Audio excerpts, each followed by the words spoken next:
16h-17h, Sud Radio, c'est votre avenir. Alexandre Deloval. Bonjour à tous, ravi de vous retrouver pour cette fin de semaine et soyez les bienvenus dans C'est votre avenir. Alors, le standard est ouvert comme tous les jours à l'antenne de Sud Radio et aujourd'hui c'est Aude au standard avec nous au 0826 300 300. Et ce week-end, eh bien, 1 heure de moins à dormir puisque nous devons passer en heure d'été. Alors, est-ce que ça modifie vos habitudes et votre quotidien, voire même votre état d'humeur? Et quelles sont vos astuces pour y remédier? C'est la question du jour. Bien entendu, je réponds à toutes vos interrogations du moment, quel que soit le sujet de prédilection. Et comme tous les vendredis, eh bien, on va faire un petit tour d'horizon sur les lieux mystiques et étranges en France. Et aujourd'hui, direction la Bretagne, où on va plonger dans les profondeurs de l'Atlantide bretonne, celle de la cité 10. Et à présent, vous souhaitez poser toutes vos questions, faites-le, profitez-en. Et durant cette heure, on est là pour vous accompagner. 0826 300 300. Sud Radio, c'est votre avenir. Alexandre Deloval. Et j'ai le plaisir d'accueillir Fanny. Bonjour Fanny. Bonjour. Bienvenue à l'antenne de Sud Radio, Fanny. Merci. Alors, vous nous appelez d'où ? Des Bouches-du-Rhône. Des Bouches-du-Rhône. Fanny, vous aimeriez trouver un job qui pourrait vous correspondre ? C'est ça. Oui, bon, comme tout le monde, hein, je pense qu'on a tous envie d'avoir un job qui nous correspond bien. Mais vous avez quand même 24 ans dans l'armée de l'air. Et oui. Durant ces 24 ans, vous avez quand même aimé votre métier, non ? Oui, une bonne partie. Une bonne partie. Et depuis combien d'années vous avez senti que vous avez peut-être fait le tour de ce métier ou que vous avez envie de changer de métier ? Ça fait 6 ans que j'ai quitté déjà. Et ça faisait une petite dizaine d'années que ça devenait lourd et que j'avais envie de changer quand je suis partie. D'accord. Donc vous avez quitté ce métier et vous vous êtes dirigé vers un autre secteur d'activité, c'est lequel ? Eh bien, en fait, j'ai une double casquette. J'étais secrétaire dans les armées, donc je continue d'être secrétaire. Et sinon, je me suis formée aux soins énergétiques parce que je suis issue d'une famille de rebouteux. Ah, magnifique. Et de passeurs de feu. Et du coup, voilà, je me suis formée aux soins énergétiques, au de bac pour l'accompagnement émotionnel et à la psychopratique pour avoir quelques notions de base pour encadrer tout ça. Super. Et donc, vous avez un cabinet ? J'ai un cabinet. Cela dit, je n'ai pas réussi à développer une clientèle suffisante pour que ça puisse être mon activité principale. Qu'est-ce qui expliquerait que vous n'avez pas développé cette clientèle ? J'imagine que ce n'est pas un souci de compétence et ni un souci de passion ou de motivation. C'est peut-être un problème de communication ? Sûrement un problème de communication. Et après, c'est vrai qu'en étant restée 24 ans dans l'armée, moi je suis maman de 3 enfants, cette sécurité que m'a apporté l'armée, c'est vrai qu'il y a probablement de la peur derrière aussi de me lancer complètement. Oui, je comprends. Et donc aujourd'hui, est-ce que vous avez envie de continuer à vous diriger dans l'énergétique ou est-ce que vous avez envie de faire autre chose en parallèle ou tout simplement de tenter une nouvelle reconversion ? Ben justement, je me questionne parce que tout ce que j'ai tenté jusqu'à présent n'a pas fonctionné comme j'aurais voulu. Et que là, je me retrouve de nouveau sans emploi et du coup, je me questionne, est-ce que je dois reprendre le secrétariat, mais voilà, est-ce que je dois me reconvertir et me former à toute autre chose, pourquoi pas l'enseignement, pourquoi pas, il y a plein de domaines qui m'intéressent, ou alors est-ce que je mise tout sur l'énergétique et... Oui. Alors, vous allez penser à votre devenir professionnel et vous allez me donner une couleur, s'il vous plaît. Violet. Le violet.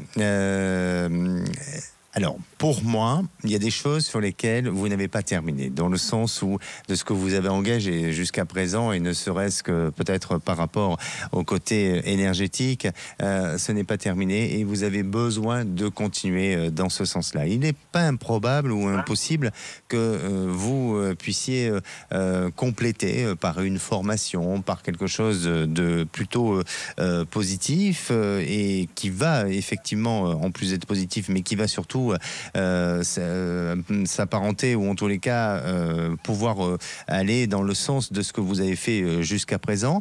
Et pour moi, il y a autre chose dans un autre lieu qui pourrait éventuellement vous donner l'opportunité d'exercer ou de développer cette activité en dehors de chez vous. Parce que là, aujourd'hui, vous exercez chez vous ?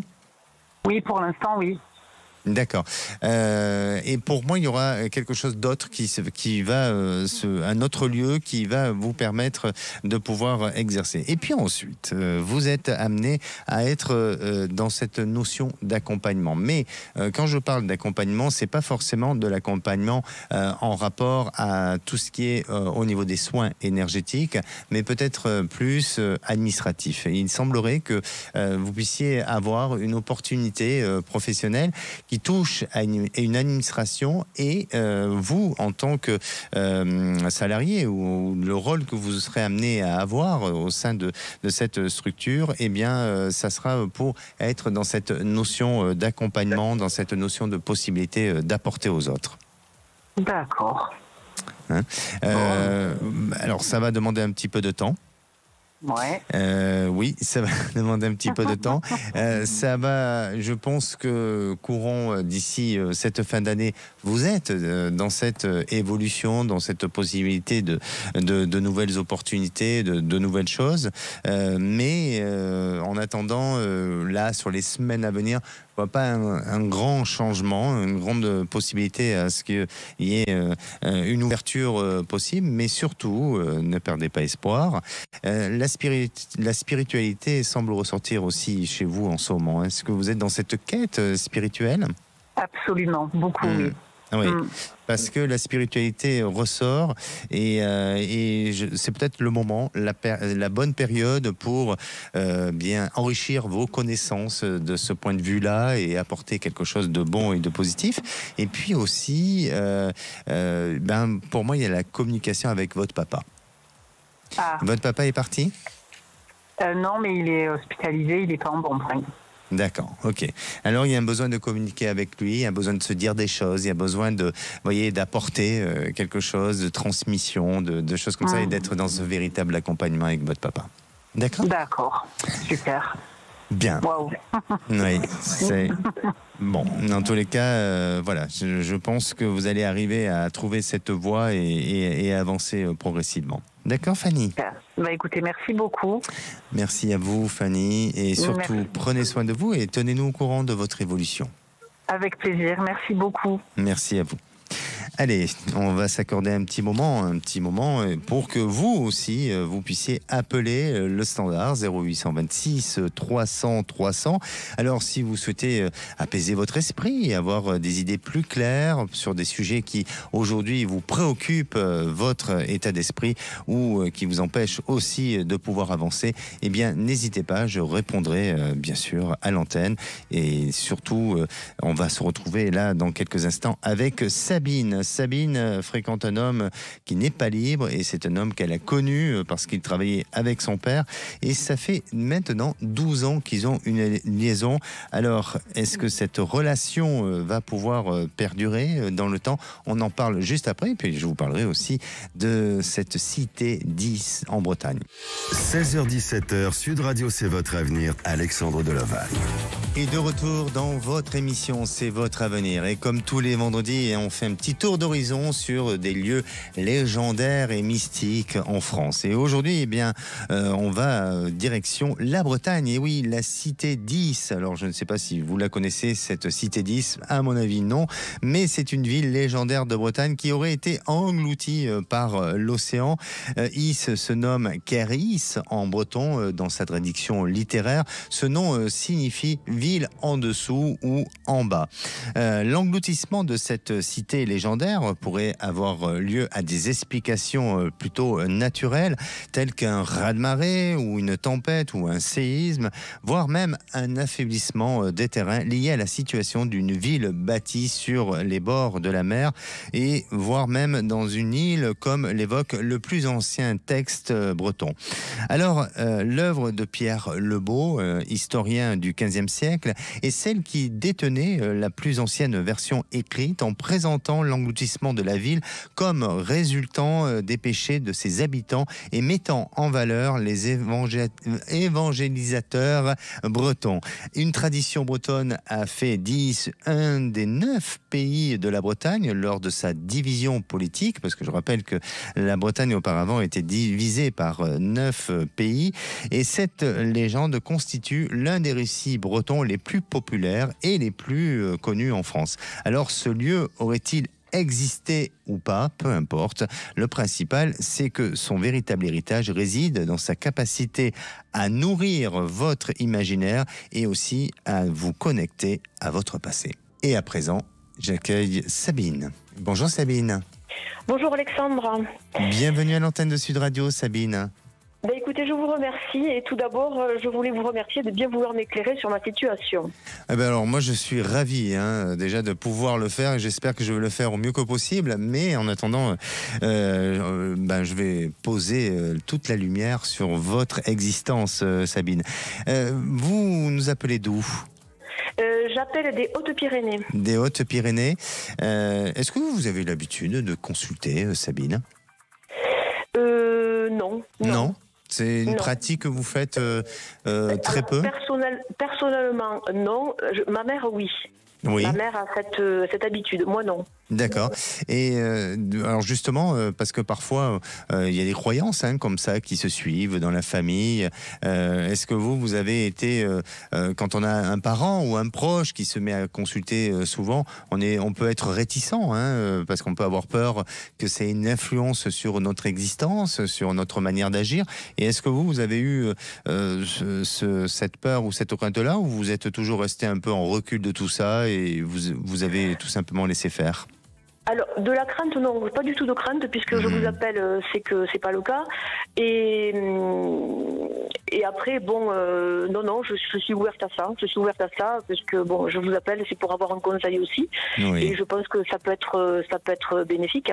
Bon, ça peut éclairer par rapport à des choix, par rapport à des options. Et puis, je pense que on a besoin aussi d'avoir peut-être quelque chose qui nous tire.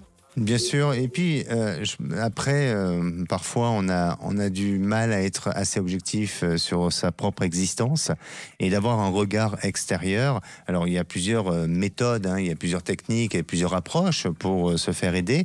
Il y a ceux qui vont être un peu plus scientifiques et pragmatiques, qui vont aller dans la démarche d'un accompagnement psychologique, et puis des personnes qui ont envie de croire en cette magie, en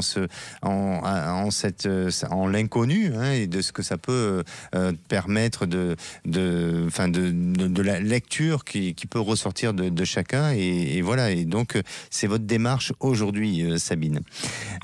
Voilà. Vous êtes donc vous fréquentez un homme qui n'est pas libre. Oui. Alors, racontez-nous un petit peu comment vous êtes connus, et de quelle manière vous vivez votre histoire et depuis combien de temps ?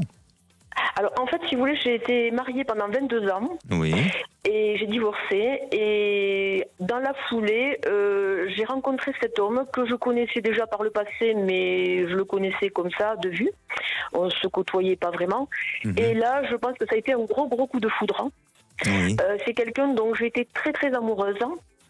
Mais qui n'est pas libre, qui avait des enfants en bas âge. Je ne lui ai jamais demandé de quitter sa femme ni sa famille, et de son côté, il m'a toujours dit que ses enfants étaient sa priorité, et je ne sais pas pourquoi, sa femme l'avait déjà menacé qu'il ne voit plus ses enfants si jamais il la quittait.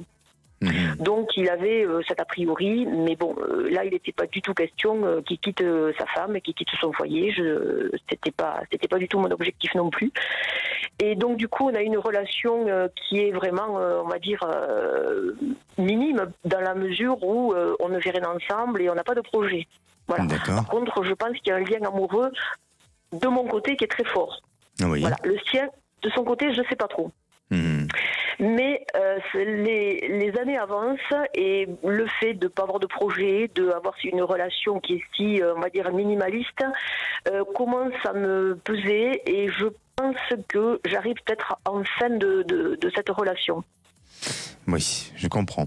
Et en fait, du coup, comme de mon côté, là j'avance aussi, je suis dans un questionnement par rapport à plein de choses, et notamment par rapport à ma vie sentimentale. Je comprends. Alors, durant toutes ces années, est-ce que cette situation, ça ne nous a pas été imposé, vous avez accepté d'être avec un homme marié, ça vous a peut-être même arrangé pour vous. Parfois, inconsciemment, on a envie d'avoir du temps libre pour soi, on a envie d'avoir ses habitudes, son quotidien, que l'on ne soit pas bousculé par tout ça.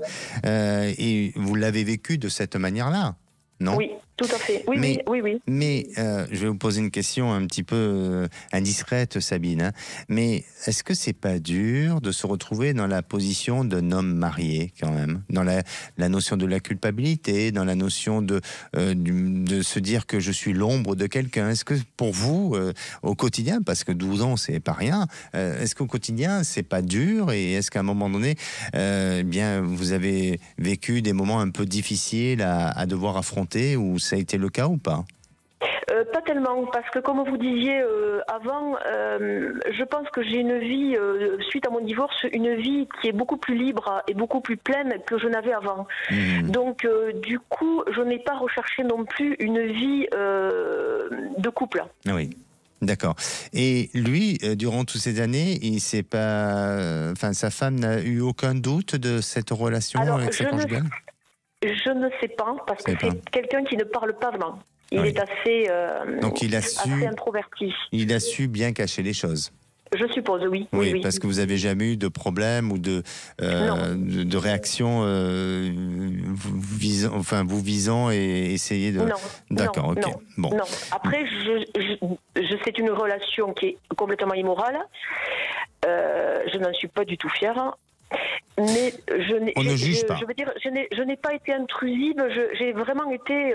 Bien sûr, parce que voilà, aujourd'hui, cet homme, il est toujours marié et vous n'avez pas pour intention d'aller vivre ensemble ou de vous installer avec lui. Donc voilà, donc il n'y a pas de jugement, il n'y a pas de choses comme ça qui semblent ressortir. Parfait. Alors, pour votre question aujourd'hui, c'est de savoir si vous continuez, si vous avez une possibilité de changement, ou est-ce que vous avez un autre... C'est-à-dire que je pense que je vais arrêter cette relation à terme, mais du coup je me dis, est-ce que je vais rencontrer quelqu'un par le futur ou pas du tout, quoi. Bien sûr. Alors, pensez à votre futur, Sabine, et donnez-moi une couleur, s'il vous plaît. Alors le vert. Le vert, plutôt clair, foncé? Le vert prairie, un peu pétant. Bon, très bien. Alors, effectivement, il y avait ce besoin et ce temps nécessaire pour pouvoir vous réorganiser dans votre vie et vous laisser ce temps utile à vivre ce que vous avez envie de vivre. Ensuite, vis-à-vis de cette histoire, et sans porter de jugement sur le principe, le statut des uns et des autres, mais pour moi, vous le ressortez comme quelqu'un qui a su tenir sa place, qui a su gérer cette relation, et aussi il y a eu, alors même si lui n'exprime pas tant de sentiments que ça, mais il y a quand même un attachement, il y a de l'affection et il y a du sentiment qui est là et qui est présent. Ensuite, cette pudeur que lui a vis-à-vis de vous, je pense qu'elle est contrôlée. Elle est contrôlée pour justement faire durer dans le temps. Cet homme, il se serait complètement dévoilé ou complètement lâché, même si c'est pas dans sa nature, mais peut-être que l'histoire n'aurait pas pu durer autant ou n'aurait pas pu la gérer. Et donc, aujourd'hui, s'il a eu cette attitude, et s'il a cette attitude, c'est pour la faire durer dans le temps. Et puis aussi, pour vous, vous avez peut-être espéré à chaque fois à ce qu'il y ait un petit changement, une petite approche, quelque chose de nouveau. Maintenant, je vous sens être libre. Je vous sens, vous voyez, vous m'avez donné, alors c'est une métaphore, et puis j'imagine j'imagine que là, j'ai Marie, vous savez, à la réalisation, ma réalisatrice que j'adore, mais elle est tout le temps en train de me zioter, elle regarde le moindre mot que je vais dire, parce que vous savez qu'à l'antenne, des fois, je dis des bêtises. Voilà, c'est moi, c'est mon personnage. Et elle me fait juste un tout petit peu. Voilà. Et elle s'est dit, qu'est-ce qu'il va raconter ? Eh bien, je vais vous raconter la métaphore que je suis en train de visualiser sur vous. C'est-à-dire que vous me parlez de la couleur verte, et moi, je vous vois comme un petit canard vert, vous voyez, qui est sur un lac, et qui prend un petit canal pour aller vers une notion de liberté, vers un autre horizon, vers quelque chose comme ça. Non, je n'ai pas fumé, je n'ai rien pris d'illicite, vous inquiétez pas, Sabine, tout va bien. Mais voilà, et je vois cette liberté-là, vous voyez, c'est, vous savez, Colvert, là, les petits canards. Oui. Eh bien voilà, je vous vois tranquillement partir et prendre votre route, mais avec une eau tout à fait paisible et une eau transparente qui vous permet d'avancer vers un avenir serein. Donc pour moi, de cette image, de cette métaphore, vous êtes dans une phase de réalisation. Vous êtes dans une phase nouvelle avec un univers connu à présent, mais qui vous amène sur une bonne direction, sur un bon chemin et sur un chemin de confiance, pour, bien sûr, vous amener à une autre réalisation sentimentale et à une autre rencontre. Donc, cette histoire avec cet homme est amenée à s'arrêter, mais progressivement, elle se fane, elle s'épuise toute seule, sans pour autant de reprocher à l'un à l'autre les choses. Et puis vous serez amené à faire un choix sentimental pour aller vers une autre réalisation affective qui vous apportera du bonheur. Et là, on n'est plus du tout dans le même contexte de la situation dans laquelle vous vous trouvez aujourd'hui, c'est-à-dire que ce sera un homme disponible, un homme qui aura vécu des choses professionnellement difficiles et qui sera en plein changement ou en pleine reconversion ou en tous les cas en pleine transformation professionnelle. Et là, il y aura une possibilité de réalisation et un homme qui sait faire pas mal de choses. Un bricoleur. Donc ça c'est bien, hein, pour retaper un peu la maison, c'est parfait. Voilà, c'est parfait. Et par contre, en notion de temps, est-ce que vous pouvez me dire... Oh, je redoutais cette question. Je la redoutais, mais bon, je vais vous le dire. Là, je sais pas exactement, mais je dirais que c'est un peu dans l'année en cours, mais peut-être 1 an, voire 1 an et demi. Mais j'ai pas de date précise à vous donner pour vous. Je suis pas étonnée que ce soit dans ces dates-là. Bon, en tous les cas, eh bien, restez confiante et puis ne fragilisez rien. Continuez dans l'état d'esprit dans lequel vous êtes et puis surtout, portez votre regard vers un autre horizon. D'accord ? D'accord. Juste une question, si je peux me permettre. Alors, dans quelles circonstances je devrais rencontrer cette personne ? Alors ça va se faire très simple. Je pense que c'est un environnement extérieur et par réseau, par rencontre, voilà, vous retrouvez dans un petit groupe et voilà, et ça peut être même à l'extérieur. Je sais pas s'il n'y a pas un échange même de procédés professionnels. Est-ce que c'est quelqu'un qui vient dépanner chez vous, qui fait des choses, ou vous voyez quelque chose comme ça. Mais vraiment, on s'y attendait pas du tout. D'accord. Bon, eh bien, écoutez, vous m'annoncez de très belles choses et je suis absolument ravie. Bon, mais écoutez Sabine, en tous les cas, je vous souhaite le meilleur et on vous embrasse. Et puis surtout, rappelez-nous dès que les choses auront bougé et changé. Parfait. Ben, écoutez, je vous remercie encore. Merci. Et je vous souhaite une bonne fin de journée. Merci à vous. Merci. Allez, vous avez vous aussi des interrogations sur votre futur. Qui n'a pas d'interrogation? Qui se pose pas la question de savoir jusqu'à quand on va pouvoir finir de travailler, jusqu'à quand notre histoire va pouvoir durer, ou bien sur d'autres sujets? Eh bien, un numéro d'appel, le 0826 300 300. On va se retrouver dans quelques instants avec Lucie. Oui, Lucie est infirmière depuis de nombreuses années et elle a malheureusement fait un burn-out. Alors, elle veut se reconvertir professionnellement, mais dans quel secteur? On en parle juste après. Ne bougez pas. 16h-17h, Sud Radio, c'est votre avenir. Alexandre Delaval. Et de retour dans votre émission pour cette deuxième partie de C'est votre avenir. Alors, bienvenue à à tous ceux qui nous rejoignent. Et je rappelle que nous sommes à l'antenne du lundi au vendredi de 16h à 17h. Vous pouvez nous suivre sur YouTube, bien entendu, et soyez de plus en plus nombreux. Il y a quelques semaines, on a fêté les 1 million d'abonnés. Et le prochain cap, c'est 2 millions d'abonnés. Et puis, surtout, chargez aussi l'application Sud Radio pour nous retrouver, pour retrouver toutes les émissions en podcast et aussi toutes les émissions de la radio Sud Radio. Et à présent, je vais accueillir Lucie. Bonjour Lucie. Bonjour Alexandre. Bienvenue à l'antenne de Sud Radio, Lucie. Merci. Vous nous appelez d'où ? De Bordeaux. C'est Bordeaux. Il fait beau ? Il fait beau. Bon, c'est magnifique. Il fait beau. Lucie, d'ailleurs, ce week-end, on change d'heure. Vous êtes au courant ? Oui. On passe en heure d'été. Oui. Bon, faut tout le monde mettre les horloges à l'heure. Alors, vous êtes infirmière depuis de nombreuses années. Oui. Vous l'êtes toujours aujourd'hui, malgré le burn-out ? Alors, je le suis toujours, mais j'aspire à changer parce que physiquement, je ne peux plus. Qu'est-ce qui s'est passé pour vous ? Pourquoi vous en êtes arrivé à ce burn-out ? Alors, souvent, le burn-out est un surmenage général. Ça peut être professionnellement, mais aussi de votre environnement. Est-ce que ça a été le cas pour vous ? Oui, ça a été un tout, je pense. C'est un tout, hein ? Oui. Mais comment ça s'est déclaré chez vous ? Qu'est-ce qui a été la goutte d'eau qui a fait justement exploser tout ça ? C'est des soucis de santé, du coup. Ouais. Oui. Des soucis de santé, ça s'est déclaré avec de nombreux symptômes et puis j'y arrivais plus en fait. Donc voilà. Alors, et puis vraiment une lassitude du travail. Une lassitude du travail. Ça ne m'intéresse plus. Voilà. D'accord. J'ai plus la. Et vous qui, même si, je veux dire, le temps a passé, mais on n'oublie pas, parce que ça nous a tous fragilisés et traumatisés, cette histoire de la période du Covid. Vous qui avez vécu cette période du Covid en tant qu'infirmière, comment vous l'avez vécu, vous ? Je l'ai vécu, disons que je me suis dit que ça allait changer justement après. Après la période. Et au contraire, ça a fait que... Ça s'est amplifié. Ça s'est amplifié, oui. Ah oui. Ouais. Voilà. Et pardonnez-moi de vous poser toutes ces questions. Est-ce que, de votre ressenti, est-ce que vous avez l'impression que ça peut s'améliorer ou ça restera toujours dans le même état d'esprit et dans la même évolution ? Oui, ça restera. Là, ça fait quand même quelques années que j'y pense à arrêter.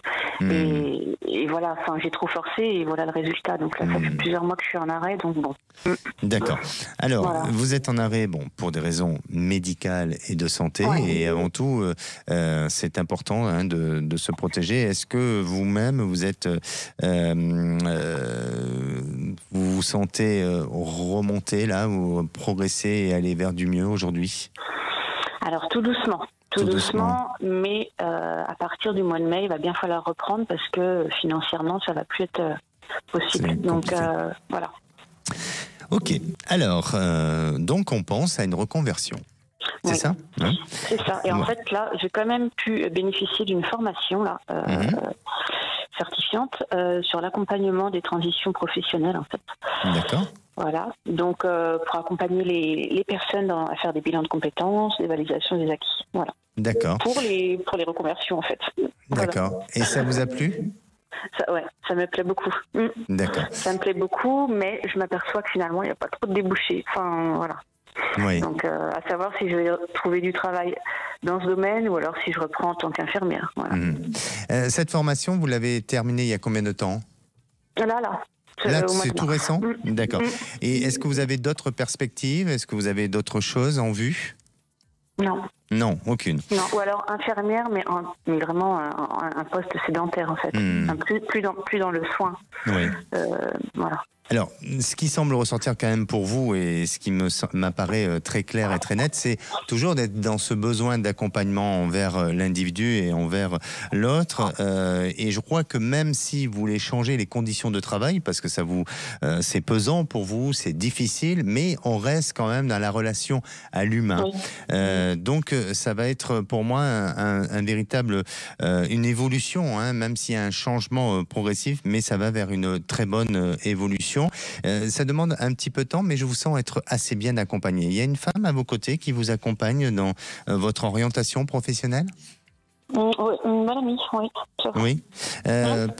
Oui, parce que il y a une personne qui a des conseils judicieux, qui apporte justement cette possibilité de bonne projection et aussi de vous accompagner progressivement et avec de meilleurs conseils pour avancer sereinement. Alors, il semblerait qu'il y a un organisme qui va vous permettre de pouvoir tout simplement vous accompagner, vous ouvrir les portes et vous donner cette possibilité au changement professionnel et vous intégrer dans une structure par la suite.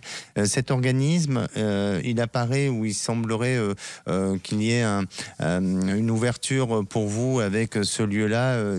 La période du début de l'été, on parle de ce changement et de peut-être d'un contact, d'une opportunité qui se présente à ce moment-là. Donnez-moi une couleur en pensant à votre futur professionnel. Le rose. Le rose. Bon. Vous êtes... pour moi, on dit de rester confiante.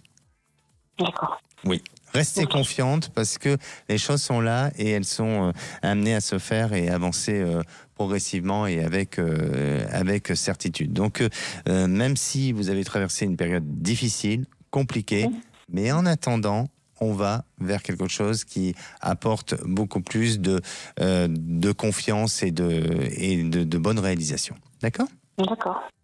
Très bien. Merci Lucie. Merci. N'hésitez pas à revenir vers nous. Merci beaucoup. Merci. Et j'ai le plaisir d'accueillir Nathalie. Bonjour Nathalie. Oui, bonjour Alexandre. Bienvenue à l'antenne de Sud Radio. Merci. Nathalie, vous nous appelez d'où ? Je vous appelle du Loiret. C'est le Loiret. D'accord. Il fait bon de vivre dans le Loiret ? Bon, oui, ça va. Oui, ça va. J'habitais pas mal en Bretagne aussi parce que j'aime bien la mer. Le Loiret, je me souviens, c'est là où j'ai fait mon service militaire. Vous imaginez que depuis... À Brissy, je suppose, non ? Non, à Olivet. À Olivet, voilà. Olivet. Ah oui, je vois. Ouais. Oui. Donc, vous savez bien que le service militaire, ça fait bien longtemps qu'il n'existe plus. Oui. Donc, je ne fais pas partie de cette génération qui ont échappé au service militaire. Voilà. D'accord. Et en plus, je faisais partie de ces périodes de 12 mois, parce qu'après, il a été réduit à 10 mois. Et moi, j'étais dans les 12 mois. Ah ouais. Donc ça remonte. Bon, qu'est-ce que vous en pensez d'ailleurs, vous, du service militaire ? Vous pensez que ça serait important de le remettre en place ou pas ? Non, que des volontaires, mais pas des... Non, oui. qu'on n'oblige pas. D'accord. Bon, là, il y a le service civique qui est là, Bon, oui, on n'est pas là pour en faire un débat politique, mais c'est intéressant d'avoir un avis extérieur. Nathalie, alors vous vous posez des questions sur votre fille qui a 45 ans aujourd'hui, et notamment sur le devenir de son couple. Oui, parce que mon gendre est quand même un peu brutal dans ses paroles. Peut-être pas avec ma fille, enfin avec moi en tout cas. Oui, devenir de son couple. En plus, elle est sous antidépresseur, mais elle ne dit pas tout. On dit pas tout à sa maman. Il y a un truc aussi qu'elle a jamais, excusez-moi, c'est le mot digéré, mais elle a perdu son papa. Elle avait 14 ans. D'accord. Et elle a jamais travaillé là-dessus. Je lui avais dit, va voir quelqu'un, je vais pas dire un psy, mais c'est pas ta famille, mais tes amis qui vont t'aider, quoi. Voilà. Et je pense qu'elle est dans une mauvaise passe en ce moment. Oui. Bon, est-ce que vous arrivez à bien communiquer ensemble ? Ah, mais c'est difficile. Oui. C'est difficile. C'est pas de ma part, hein. Oui. Non, mais alors, je veux pas vouloir avoir de vilains propos ou quoi que ce soit et de mauvais jugements sur la personne, mais est-ce que elle voit toujours en vous la maman ? Bien sûr que vous êtes la maman et vous resterez la maman, ça c'est pas. Mais dans les conseils que vous pouvez lui apporter, dans les recommandations, est-ce que pour elle, elle a du mal à entendre ou à accepter vos conseils parce que vous êtes la maman et voilà, et elle les ressent comme des conseils de maman et pas des conseils d'une amie ou d'une personne extérieure. Voilà, et vous n'avez pas la bonne position. Non, du tout. Bon, il y a chez elle une sensibilité extrême. Hein. Il y a quelque chose qui est dur, qui est difficile au niveau de sa sensibilité, ce qui l'amène à des états un peu réactionnels, vous voyez. Voilà. Bon, je crois que effectivement, hein, elle est un peu pas perdue, mais elle est un peu déstabilisée dans sa vie. Mais aujourd'hui, elle n'ose pas dire les choses. Elle n'ose pas complètement exprimer les choses parce que elle sait. Elle sait, mais elle ne veut pas le dire. Elle le garde pour elle, c'est-à-dire qu'elle a pour moi une très bonne lucidité sur son existence, sur ce qui se passe. Elle a à côté un homme qui peut-être est un peu dur avec elle. Est-ce qu'il y a de l'autorité sur elle? Cet homme, il a de l'autorité? Mais je ne sais pas du tout. Bon, moi, je vais ouvrir une parenthèse, mais par exemple, moi j'ai eu un cancer. Mon gendre avait interdit de le dire à mes petits-enfants, donc je ne l'ai pas dit. Le problème, c'est que mes petits-enfants étaient en vacances chez moi. J'étais encore en radiothérapie, je les ai ramenés à l'hôpital, et quand on est revenu, ma petite fille, elle avait vu les papiers à l'hôpital, elle me dit « Mamie, t'as pas un cancer ». Et suite à ça, ils ne m'ont pas parlé pendant 6 mois, alors que je vis seule, je suis montée à Curie, en VSL. Oui, non, j'ai vécu des trucs, puis voilà, très dur. C'est dur parce qu'en plus, vous en étant malade, quand on a un cancer, forcément, tous les jours, on pense à notre quotidien et de se dire, est-ce que je suis proche d'un départ, de cette vie terrestre et tout ça, et on a besoin d'avoir à côté tout le monde. Et oui, c'est un peu compliqué, mais je pense que voilà, je pense que son compagnon est un homme dur, est un homme qui est un peu compliqué et qui la tient. Il la tient, et c'est pour ça que même si le couple vit des fragilités, des difficultés, eh bien, à l'avenir, peut-être que c'est un couple qui ne durera pas sur le long terme, mais là, c'est pas un couple qui, pour l'instant, est amené à s'arrêter tout de suite. Et la relation avec vous, elle restera. Je vois pas trop de changements, en fait. Vous voyez ? Pour ma fille et moi ? Oui. Je vois pas trop de changements. Ça peut s'apaiser un petit peu, ça peut se calmer, mais en fait, je ne ressens pas trop de changements. Les changements interviendront le jour où elle, sentimentalement, elle sera amenée à changer. Parce qu'elle sait que vous savez, et elle sait aussi ce que va devenir sa vie. Vous voyez ? Elle sait ce que, comment vous dire, je me doute que le couple il durera pas, parce que comment vous dire, je suis très sensible aux ambiances, et quand je vais chez eux, voilà. Exactement. Mais en attendant, voilà, je sens pas de changement pour l'instant, et dans les années à venir, peut-être 3-4 ans, où là, il y a un changement qui s'annonce, et votre fille sera amenée à partir de là à se rapprocher un petit peu de vous. D'accord ? Ah ben j'espère qu'elle se rapprochera de moi, oui. Oui. Ben, j'en ai qu'une en plus. Ah oui. Donc c'est important la relation humaine et la relation familiale. Merci à vous Nathalie. Prenez soin de vous. Merci beaucoup. Merci, bonne soirée. Merci. Allez, vous avez besoin d'avoir des conseils, vous avez besoin de poser des questions sur vos préoccupations du moment, quel que soit le sujet, quel que soit le domaine. Appelez le standard 0826 300 300. On va se retrouver avec Cécile. Cécile est actuellement au chômage. Elle a travaillé auparavant dans l'hôtellerie et elle a quitté son travail pensant retrouver rapidement un poste. Eh bien, pourtant, ça lui est difficile aujourd'hui de se repositionner, de retrouver un équilibre, une stabilité professionnelle. On en parle juste après. 16h-17h, Sud Radio, c'est votre avenir. Alexandre Delovac. Et de retour dans votre émission pour cette dernière partie de C'est votre avenir, avant de retrouver les vraies voix présentées par Philippe David, Cécile de Minibus. Et bien entendu, si vous souhaitez participer à l'émission de lundi avec Marie, n'hésitez pas à appeler le 0826 300 300. Nous, on se retrouvera de toute façon mardi, comme chaque semaine. Et mardi, on va parler sur l'emprise affective. Alors, c'est un sujet qui fait débat, parce qu'on a tous été marqués par un attachement, par une dépendance, par une emprise affective, qu'elle soit d'ordre amical, qu'elle soit d'ordre sentimental ou même familial. et comment s'en sortir. Parfois c'est difficile, parfois c'est même très compliqué. On en parlera dès mardi à l'antenne de Sud Radio et je vous donnerai bien sûr des conseils pour pouvoir arriver à sortir de toute emprise. Et à présent, j'ai le plaisir d'accueillir Cécile. Bonjour Cécile. Bonjour Alexandre, je vous remercie d'avoir pris mon appel. Merci à vous Cécile et bienvenue à l'antenne de Sud Radio. Vous nous appelez des Bouches-du-Rhône, c'est ça? Absolument, oui. Très bien. Cécile, vous savez que ce week-end on change d'horaire. Vous avez déjà programmé le changement d'horloge? Pas encore. Non, pas encore. Bon, mais ça va venir, ça va venir. Est-ce que pour vous, ça change au niveau de votre humeur, de votre état d'esprit, le fait de passer au changement à l'heure d'horaire, parce que forcément le jour se lève plus tôt et se couche plus tard. Est-ce que vous avez un changement d'humeur ou pas? Alors, je ne sais pas si ça change mon humeur, mais je sais que je préfère quand la nuit tombe plus tôt, moi personnellement. D'accord. Voilà. Bon, eh bien, écoutez, c'est bien parce que de toute façon, notre système biologique a peut-être besoin d'aller vers un cycle normal et pas forcément de modifier cette horloge biologique. Hein. Dans l'absolu, rester à l'heure d'hiver ou à l'heure d'été, mais ne plus bouger, ça serait l'idéal, quoi. Ça, c'est sûr. Mais alors bon. Ça, je vous l'accorde. Soit on est en heure d'été ou en heure d'hiver, mais changer, c'est vrai que il faut s'adapter et c'est fatigant.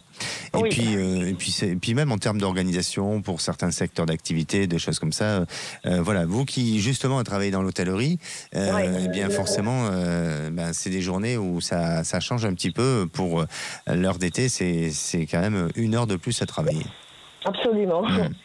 Alors, vous étiez dans l'hôtellerie pendant combien d'années? Là, ça fait 2 ans. 2 ans. 2 ans. D'accord. Sans donner de nom d'enseigne, mais vous étiez dans un groupe ou dans un particulier? Non, chez un petit hôtel particulier. Pas dans une chaîne, oui. D'accord, chez un particulier, un privé. Et donc, vous êtes retrouvé, vous avez quitté votre poste de travail. Pour quelle raison?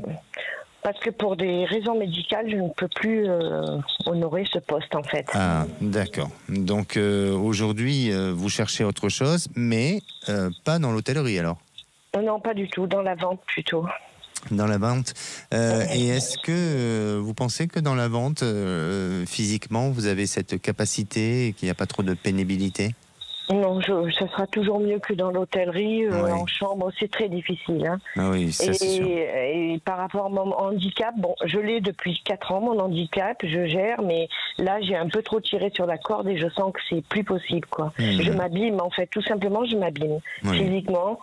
Et donc c'est pour ça. Après, ce que je sais faire, c'est dans la vente, mais bon. Mais vous aimez le contact clientèle, et voilà. D'accord.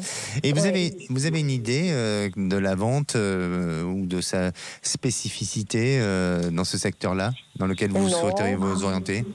Non, contact avec les clients ou en caisse, peu importe. Peu importe ce que vous vendez de l'alimentaire ou de la déco, des choses comme ça. Absolument, il suffit juste de s'adapter en fait, c'est juste une question d'adaptabilité et moi ça me va. D'accord. En fait.